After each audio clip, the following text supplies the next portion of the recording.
How's it going, you guys, and welcome to Morning Cop.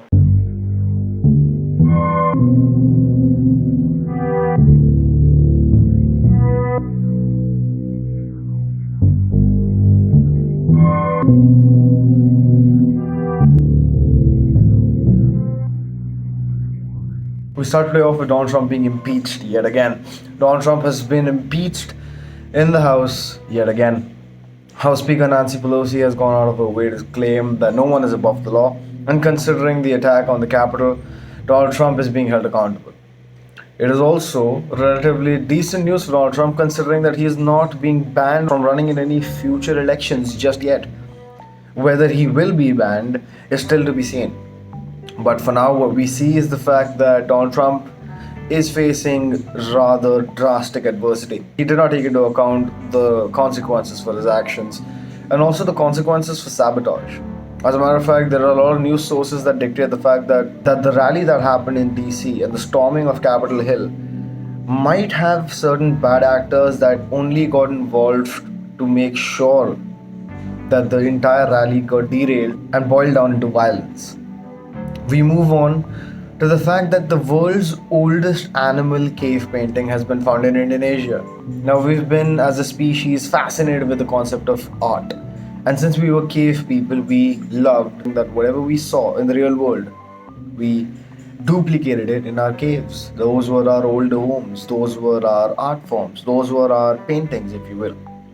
And these paintings are hundreds, thousands of years old, and they are amazing to look at. And if you ever come across a natural painting like this, you will know the significance of it. It's got this weird connection to our species that makes you feel like you're a part of something bigger, that makes you feel like you've been here for longer than you could have ever imagined.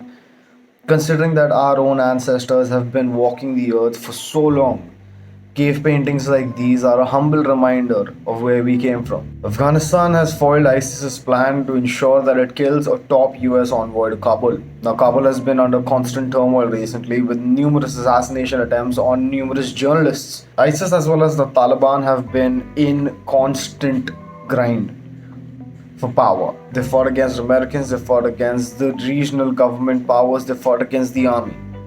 But turns out that the stronghold that they hold in Afghanistan is going to be very hard to break away from.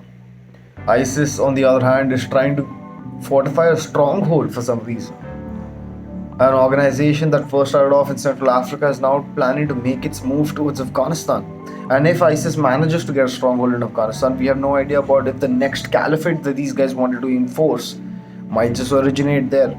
From Syria to Afghanistan, the point of the matter is that terrorism is terrorism, and if we do not take this seriously, and if no action is taken by the concerned authorities as well as the United Nations, we might be looking at a whole nother Syria. We move on to the Capitol building being flooded with troops in anticipation of another all-out violent protest.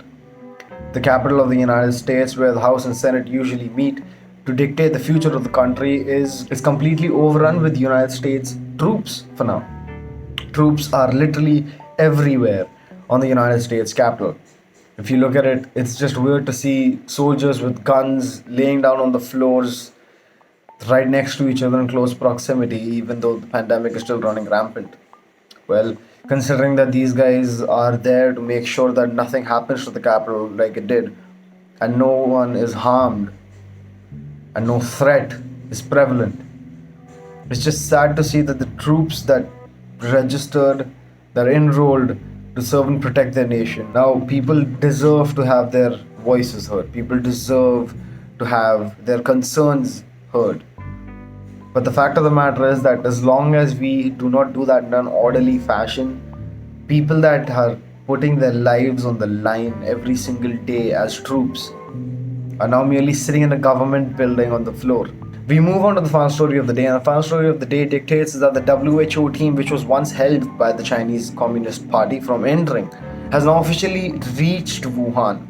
The WHO team's only objective is to find the traces of the origins of the coronavirus pandemic.